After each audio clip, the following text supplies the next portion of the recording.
Bismillahirrahmanirrahim. Assalamualaikum warahmatullahi wabarakatuh. Alhamdulillah wassalatu wassalamu ala Rasulillah wa ba'd. Perkenalkan, nama saya Said, mahasiswa ITB Ahmad Dahlan, program S1 Akuntansi Virtual. Pada kesempatan yang berbahagia ini, saya akan menjelaskan tentang cara pelaksanaan ibadah haji. Video ini dibuat untuk melengkapi tugas akhir mata kuliah praktikum ibadah. Namun sebelum menjelaskan tata cara ibadah haji, maka saya akan sebutkan rukun haji. Jadi rukun haji adalah sesuatu yang harus ada pada ibadah haji. Kapan salah satu rukunnya tidak terpenuhi, maka haji kita dianggap tidak sempurna. Urutan pelaksanaan haji: yang pertama ihram, kemudian wukuf di Arafah, yang ketiga tawaf ibadah, kemudian sa'i, berlari-lari kecil antara Safa dan Marwah, tahallul atau mencukur rambut, kemudian tertib atau berurutan.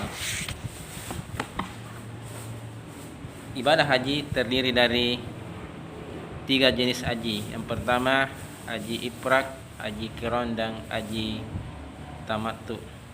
Pada kesempatan ini saya akan menjelaskan tentang tata cara ibadah haji tamattu, di mana ibadah haji tamattu adalah ibadah haji yang didahului dengan umrah, kemudian berhaji.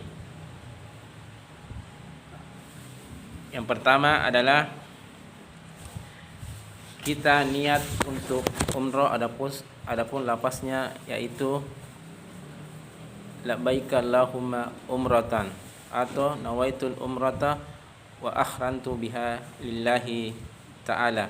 Aku sanggup panggilanmu ya Allah untuk berumrah. Kemudian adapun lafaz niat haji adalah labbaika Allahumma hajjan atau nawaitul hajja wa ahmartu bihi lillahi ta'ala. Maka setelah kita berpakaian ihram dan berniat, maka kita memasuki Masjidil Haram dengan membaca doa Allahumma antas salam wa minkas salam wa ilaika yaqulus salam wa hayyid rabbana bis salam wa adkhilnal jannata darus salam tabarakta rabbana wa ta'alaita ya dzal jalali wal ikram. Allahumma tafli abwaaba rahmatika bismillahi walhamdulillah wassalatu wassalamu ala rasulillah. Kemudian kita melangkah mendahulukan kaki kanan ketika memasuki Masjidil Haram. Kemudian setelah itu kita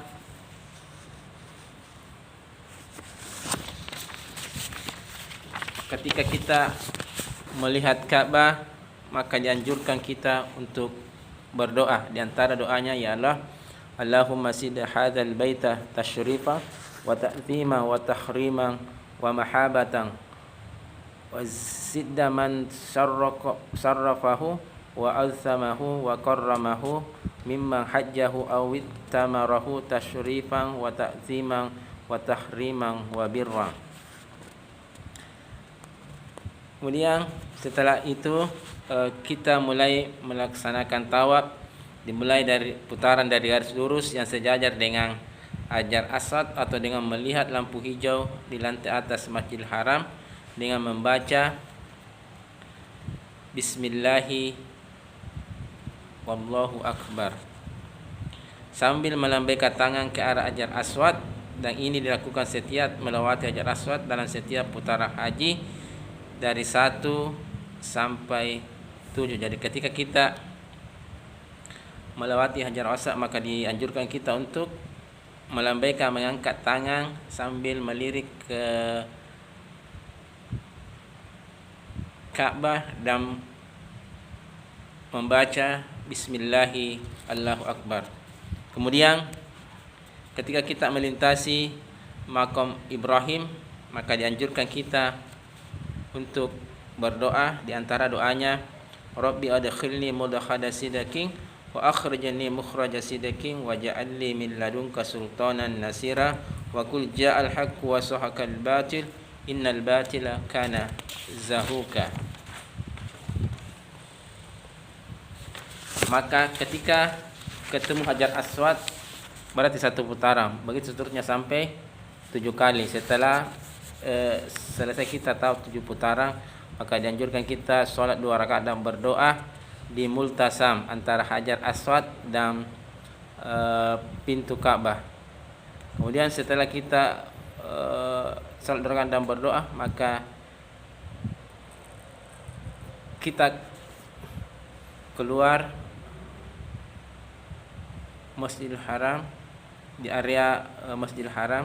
Kemudian dianjurkan untuk minum air Zam-Zam minimal 1 gelas atau 3 gelas.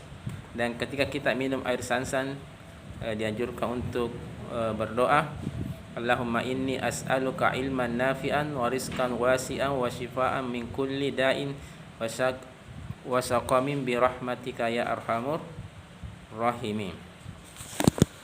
Maka selesai, setelah itu kita menuju mendekati Bukit Safa untuk melaksanakan sa'i. Jadi sa'i adalah berlari-lari kecil antara Bukit Safa dan Marwah sebanyak 7 kali. Safa Marwah 1 kali, kemudian Marwah ke Safa dihitung juga 2 kali, maka 3,5 kali, artinya 7 kali kita berlari-lari antara Safa dan Marwah. Maka dianjurkan kita berdoa. Di antara doa-doanya yang makbul kita ucapkan ketika melaksanakan sa'i dan marwah adalah, di antaranya adalah inna safa wal marwata min sya'airillah faman hajjal baita aw ittamara fala junaha alaihi ay yatawwafa bihima wa man tatawwa'a khairan fa innallaha syakirun alim. Setelah dilanjutkan dengan membaca abadahu bima bada Allahu bihi wa rasuluh. Jadi kita berlari-lari kecil ketika berjalan, maka ketika bertemu dengan lampu hijau, maka dianjurkan kita untuk mempercepat sedikit langkah-langkah kita untuk mengingat perjuangan Siti Hajar ketika mencari air untuk anandanya Nabi Ismail alaihissalam. Maka setelah kita melaksanakan ibadah sa'i, selanjutnya adalah kita mencukur rambut sebagian saja, karena kita masih ingin melanjutkan pada ibadah haji berikutnya selanjutnya. Maka setelah itu selesailah rangkaian ibadah umrah kita. Maka selanjutnya kita masuk di proses pelaksanaan ibadah haji. Jadi pada hari ke-8 calon haji dianjurkan berikhram untuk haji sebelum suhur dan berikhram dari tempatnya berada, baik di Mekah maupun Mina. Setelah itu mandi dan memakai mewangian, mengenakan pakaian dan banyak membaca talbiyah haji. Labbaik Allahumma labbaik, labbaik la syarika laka labbaik, innal hamda wa ni'mata laka wal mulk la syarikalah. Selanjutnya berangkat menuju Mina, salat zuhur, asar, maghrib, isya dan subuh pada hari berikutnya. Jadi ada beberapa rangkaian ibadah haji. Yang pertama ihram, disebut ihram pengharaman karena mulai dengan saat itu berlakulah berbagai hal yang haram, dilarang untuk dilakukan. Adapun yang dimaksud istilah adalah berniat melakukan haji atau umrah. Ihram harus dilaksanakan pada mikat yang meliputi mikat zamani waktu dan mikat makani tempat. Mikat zamani untuk haji adalah selama bulan-bulan haji itu Syawal, Zulkaidah dan Zulhijjah. Adapun tepatnya mulai 1 Syawal sampai 9 Zulhijjah.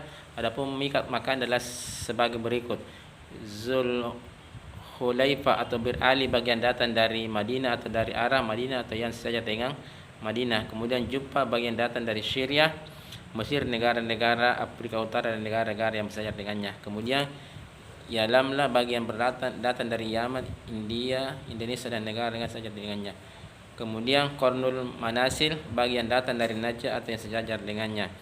Zatul Irqa bagian datang dari Irak atau yang sejajar dengannya. Kemudian setelah sampai di mikat makani, hendaknya seorang melakukan sebagai berikut sebelum berniat.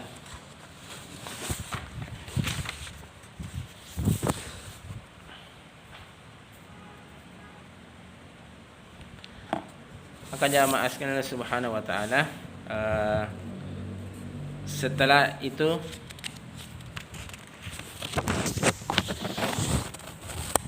banyak membaca talbiyah, labbaik Allahumma hajja, labbaik la syarika laka, labbaik innal hamda wa ni'mata lakal wal mulk la syarika lah. Kemudian berangkat menuju Mina, salat zuhur, asar, maghrib, isya dan subuh pada hari berikutnya di sana. Setiap salat dilaksanakan pada waktunya. Yang keempat, yang 4 rakaat dikasar menjadi 2 rakaat. Jamaah haji tak berada di Mina hingga matahari terbit pada hari ke-9. Dianjurkan juga untuk banyak-banyak membaca talbiyah. Kemudian pada tanggal 9 Zulhijjah atau hari Arafah, sambil banyak membaca talbiyah, sunnahnya jamaah haji bergerak menuju Namira dan berada di sana hingga matahari bergeser ke barat jika memungkinkan. Setelah matahari bergeser ke barat dan memasuki waktu zuhur, dianjurkan bagi imam kaum muslimin atau wakilnya menyampaikan khutbah pada para jamaah haji yang sesuai dengan kondisi. Dalam khutbah ini imam atau wakil-wakilnya menegaskan tentang tauhid, mengajarkan hukum-hukum haji dan masalah-masalah agama yang penting. Setelah sholat zuhur dan asar di sana secara jamak takdim dengan dikasar, pada hari ini jamaah haji dianjurkan untuk menghadap kiblat, banyak berdoa dan bersungguh-sungguh saat berdoa, memohon sepenuh hati, memperlihatkan kelemahan dan rasa memerlukan kepada Allah Azza wa Jalla, mendesak dan mengulangi doa tersebut sebagaimana Rasulullah SAW bersabda, doa terbaik adalah doa pada hari Arafah, dan kata terbaik yang aku ucapkan dan para nabi sebelumku adalah tiada ilah yang berhak diibadahi dengan sebenarnya. Jadi antara doanya yang kita panjatkan dengan ucapan tauhid adalah la ilaha illallah wahdahu la syarikalah, lahul mulku wa lahul hamdu wa huwa ala kulli syai'in qadir. Maka setelah matahari terbenam, jamaah haji meninggalkan Arafah menuju Musdalifah. Tidak boleh meninggalkan Arafah sebelum matahari terbenam. Apabila ada jamaah haji yang meninggalkan Arafah sebelum matahari terbenam, harus kembali ke Arafah meski pada malam harinya. Jika tidak kembali, baginya membayar dam, seekor kambing, 1/7 unta atau 1/7 sapi. Kemudian selanjutnya, waktu wukuf di Arafah dimulai dari terbitnya fajar hari ke-9 hingga terbitnya fajar hari ke-10. Untuk itu siapa yang berwukuf dalam waktu itu meski hanya saat dan ia termasuk jamaah haji yang layak untuk wukuf, maka hajinya sah. Dan siapa yang tidak mendapatkan wukuf selama waktu itu, hajinya tidak sah. Dan berdasarkan riwayat dari Ibnu Abbas radhiyallahu anhu, siapa yang mendapatkan Arafah sebelum terbit fajar, ia mendapatkan haji. Kemudian seluruh Arafah adalah tempat wukuf Nabi sallallahu alaihi wasallam, wukuf di gunung di dekat bebatuan besar dengan menghadap kiblat tanpa mendekati gunung tersebut. Kemudian selanjutnya setelah wukuf di Arafah, maka pada tanggal 10 Zulhijjah menuju Musdalifah dan bermalam di sana. Adapun yang dilakukan adalah jamaah haji meninggalkan Arafah menuju Musdalifah setelah matahari terbenam. Jamaah haji dianjurkan meninggalkan Arafah dengan tenang dan berwibawa agar tidak menyakiti orang lain. Pergi meninggalkan Arafah dengan baca talbiyah dan berzikir kepada Allah Subhanahu wa taala. Labbaik Allahumma labbaik, labbaik la syarika laka labbaik, innal hamda wa ni'mata laka wal mulk la syarikalah. Setelah tiba di Musdalifah, jamaah haji terlebih dahulu mengerjakan salat maghrib dan isya secara jamak dan kasar. Yang dikasar salat isya sebelum menurunkan barang-barang bawaan. Maka wajib bermalam di Musdalifah pada malam hari. Salat subuh di sana lebih awal dan tidak meninggalkan Musdalifah sebelum fajar, kecuali jika ada usur seperti bagi para wanita lemah, anak-anak dan para pendamping orang-orang seperti itu, atau bagi mereka yang melayani para jamaah haji. Mereka ini boleh pergi meninggalkan Musdalifah di akhir malam 1 bulan berikutnya.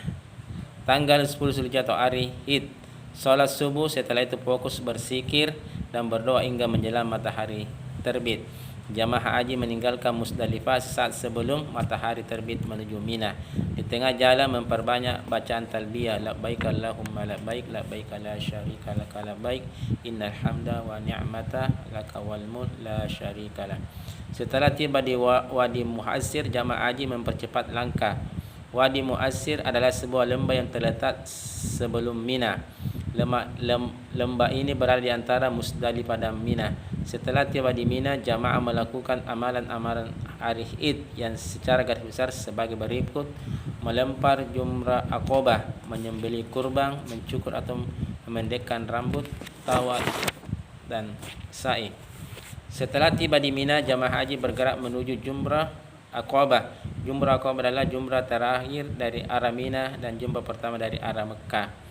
Setelah sampai di sana, jamaah haji menghentikan bacaan talbiyah, melempar jumrah dengan 7 batu kerikil secara berurutan, bertakbir setiap kali melempar batu kerikil.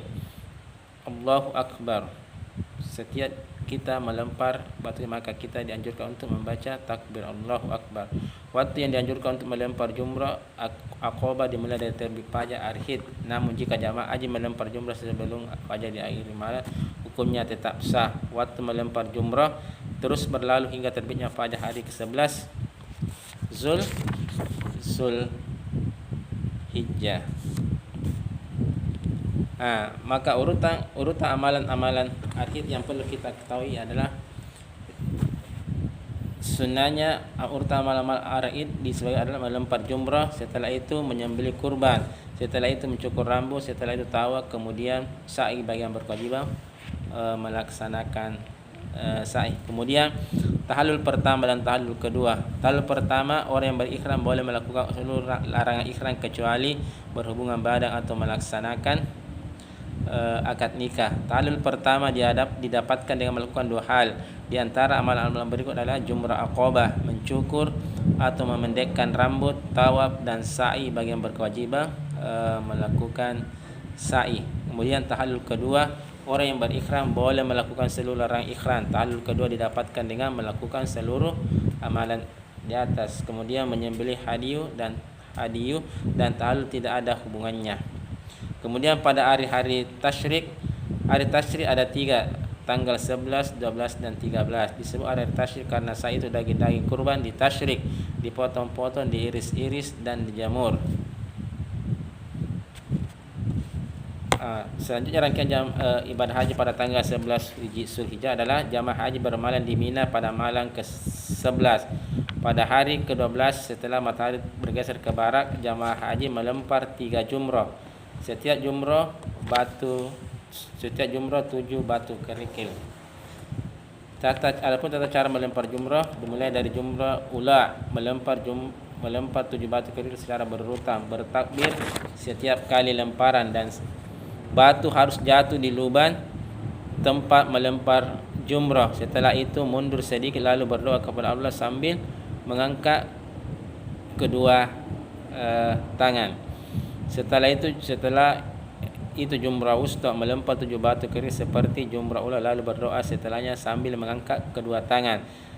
Berikutnya jumlah umrah Akabah, melempar 7 batu kerikil, namun setelahnya tidak berdoa lagi. Kemudian pada tanggal 12 Zulhijjah, jamaah haji wajib bermalam di Mina pada malam ke-12 setelah matahari bergeser ke barat. Jamaah haji melempar 3 jumrah seperti pada hari ke-11. Apabila ingin segera meninggalkan Mina pada hari itu, ia melempar jumrah, kemudian setelah itu meninggalkan Mina sebelum matahari terbenam. Apabila matahari sudah terbenam sementara ia masih berada di Mina, ia wajib bermalam dan melempar jumrah pada hari ke-13. Melempar jumrah pada hari ke-13 ini merupakan tambahan kebaikan untuknya. Maksudnya, siapa yang percepat meninggalkan Mina pada 2 hari di antara hari tasyrik, yaitu hari ke-11 dan ke-12, atau mengakhirkannya lalu menyempurnakannya pada hari ke-13, maka pada tanggal 13 Zulhijjah setelah matahari bergeser pada hari ke-13, jamaah haji melempar 3 jumrah dengan tata cara yang sudah disebutkan sebelumnya pada hari ke-11. Melempar jumrah berakhir seiring terbenamnya matahari pada waktu pada hari ini. Kemudian setelah itu tawaf wadah. Tawaf wadah, apabila jamaah haji hendak meninggalkan Mekah, ia harus tawaf wadah. Tawaf wadah termasuk salah satu kewajiban haji. Setelah tawaf wadah tidak ada sa'i.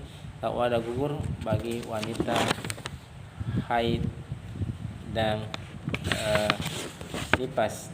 Demikianlah rangkaian urutan tata cara haji dimulai dari tanggal 8 Zulhijjah sampai pada tanggal 13 Zulhijjah. Demikian. Billahi taufiq wal hidayah. Assalamualaikum warahmatullahi wabarakatuh.